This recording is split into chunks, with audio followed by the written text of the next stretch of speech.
Lo que se pretendió colocar como cláusula pétrea el modelo de elección presidencial, lo primero era que tenía que ir a un referendo aprobatorio. Sin referendo, no es pétreo.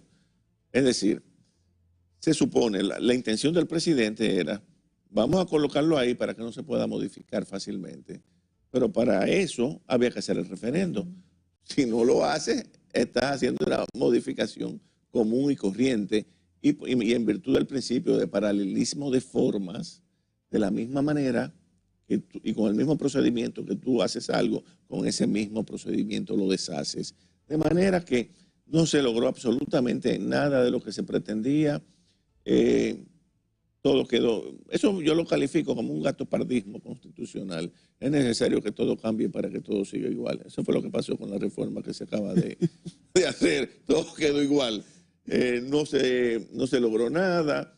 Rebajaron 20 diputados, pero eso no es significativo para el ahorro público. Además, eso debió haber ido a una ley de desarrollo, igual que la unificación de las elecciones. En fin, fueron desacierto tras desacierto, porque eso pasa cuando se actúa con premura, con precipitación. Eso fue lo que aconteció con esta reforma constitucional. Y lo peor es que ahora cada presidente va a querer hacer una reforma. ¿Es una necesidad de un presidente? No, eso es símbolo de atraso y subdesarrollo. Fíjense que en los países avanzados, por un tema de seguridad jurídica, mientras menos se toca mejor una constitución. En los Estados Unidos, en casi 300 años, ha tenido 20 y tantas enmiendas. Oigan bien, enmiendas son adaptaciones. La española del 78, que es la que nos sirve a nosotros de modelo, en casi 50 años ha sido reformada solamente en 2 ocasiones, para consignar el sufragio pasivo de los extranjeros y para consignar también un equilibrio en la balanza presupuestaria. Es decir, el déficit no puede ser mayor de un 3% de conformidad con la Constitución de los países europeos de la Unión Europea, porque es una imposición de Alemania con el Tratado de Maastricht. Ya, esas son las dos ocasiones en que se ha modificado. Pero aquí, cada cierto tiempo, si dividimos las 40 reformas que tenemos por el número de años a partir de 1844, veremos que cada 4.5 años modificamos la Constitución. Una barbaridad. Y casi siempre para el tema de la reelección presidencial. Porque si vamos a modificarla, como dijo el economista Hugo Giuliani, y vamos a poner candados, vamos a hablar de los verdaderos candados. ¿Cuáles son? Los temas económicos. Vamos a ponerle un límite en la Constitución al endeudamiento público, al déficit presupuestario, a la emisión de inorgánicos.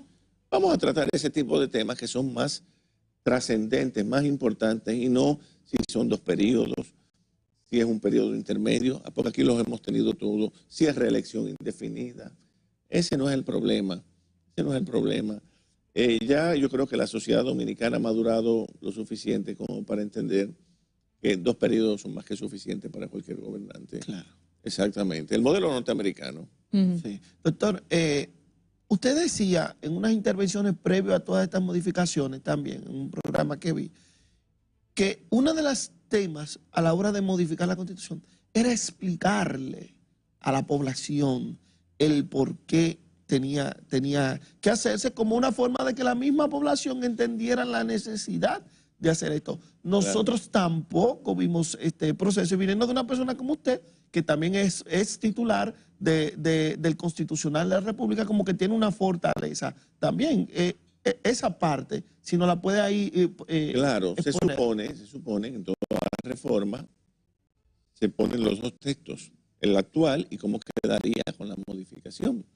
Se van a modificar este texto para que rece de esta manera. Aquí no, aquí se hizo de una manera genérica, nunca antes vista. Se van a modificar los artículos tales y tales. Pero ¿cómo se van a modificar? Explícame cómo van a quedar. Y fue una incógnita hasta el último minuto. O sea, había cierta preocupación en las redes, tú lo sentías en los medios, y cómo es que la van a modificar. Fíjate que fue en 3 o 4 sesiones que, Sí. de una manera meteórica. 2 semanas. 2 semanas.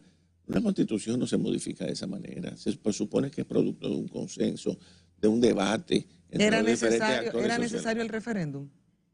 Era fundamental, por Sí. 2 razones básicas. Pero se interpreta de que no. Algunos interpretan. No, yo te lo voy a explicar muy claro. Claro. Los que dicen que no era necesario recurren a una distinción que ellos colocan antojadizamente en el texto. Esa es una máxima de vigencia universal, antiquísima, que donde la ley nos distingue, no debemos distinguir. ¿Qué hacen ellos? Bueno, como no se van a tocar temas de quórum, ni de plazos, ni de mayorías, según su discurso, no se trata de una verdadera modificación, por tanto no es necesario un referendo.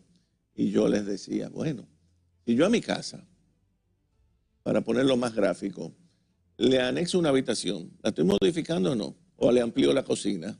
Claro, la estoy modificando. ¿Qué es lo que ellos no entienden? Modificarla no es solamente concentrarme en las vigas de amarre, en las columnas. No.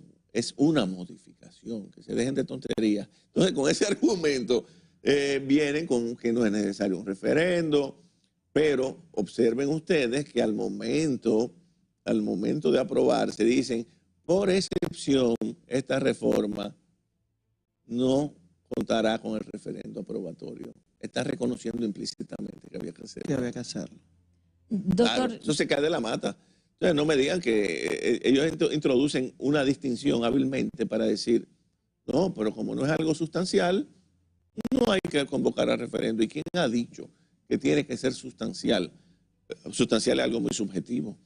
Ellos lo interpretan de una manera. Volvemos al tema de la casa. Si yo le hago una sala adicional o una habitación adicional, la estoy modificando. doctor, yo quería preguntarle, yo en el momento en que sometieron el tema de la reforma constitucional decía, pero wow, hay en la palestra pública y se están evaluando 2 reformas más, que son la fiscal y la reforma laboral. Y yo decía que eso era un grave error, por lo mismo que comentaba Elías, que no le permitía a la población como entender qué era lo que estaba pasando. ¿Fue un error? ¿Hay algún quizás estatuto legal que prohíba que se lleve a cabo el proceso de esa manera? ¿Fue acertado o respecto a ese tema? Mira, en la reforma constitucional, como te digo, pasó sin pena ni gloria. Porque eso no impacta y la población en su inmensa mayoría no entiende de estos temas. El ciudadano común y corriente no saben qué le afecta o no una reforma constitucional, pero la reforma fiscal es distinta. Golpea el bolsillo del ciudadano, su situación económica. Por eso, cuando se utilizó la misma premura, la misma precipitación para la reforma fiscal, se levantó la población y tuvieron que dejarla sin efecto. No, y que le tocaba a todo el mundo. Porque ahí le tocaba a todo el mundo. Eso no era así. Eso no es como la constitucional, la fiscal es distinta. Y tuvieron que echarla para atrás, como ahora está circular. Del ministerio. No, que hay 2. Sí. Hay dos circulares que fueron, o Sí. 2 situaciones que fueron casi una detrás de la otra. La primera de Carlos Pimentel, que él mismo se propone, porque eso es una cosa que no ha salido. Absurdo. El borrador del proyecto de él ser la cabeza de ambas instituciones lo llevó él mismo al consultor jurídico. Al no ser aceptado, el consultor jurídico emite la comunicación. Correcto. El 3 de octubre, que da yo estoy diciendo que no se puede, y aún así el presidente lo nombra el 24 de octubre, 21 días después. Y luego que sale a la luz pública, él lo defiende con un video, que luego el lunes en la mañana, hace una semana, tuvo que dejar sin efecto por la cantidad de gente que atacó eso. Pero lo mismo con el Ministerio de Administración Pública. Para que los empleados públicos en 15 días tenían que reportar en lo adelante el factura de luz y agua. ¿Violenta o no el artículo 44 de la Constitución de la intimidad? Obviamente, claro. Eso entra en el derecho de la privacidad y la intimidad de las personas. ¿Qué tiene que ver con mi trabajo? Si yo pago la escuela de mis hijos, si yo trato bien a mi esposa, si trato bien a la gente de servicios, si pago la luz, el agua. O sea, eso no tiene que ver. Yo no sé a quién se le ocurrió esa idea. La reforma. Exacto. Son ideas que sinceramente uno no entiende. Esos traspiés, ese actuar con prisa. Dicen en el campo que bien y de pronto no andan juntos. Las cosas hay que hacerlas con calma, con mesura. Y sobre todo cuando tú estás en funciones de Estado, tú no puedes actuar de esa manera, porque entonces fíjate, damos un paso adelante y nuevamente rectificamos. Y eso es lo que envía una señal de mucha improvisación y de preocupación para la ciudadanía, que ve que estamos sin norte, estamos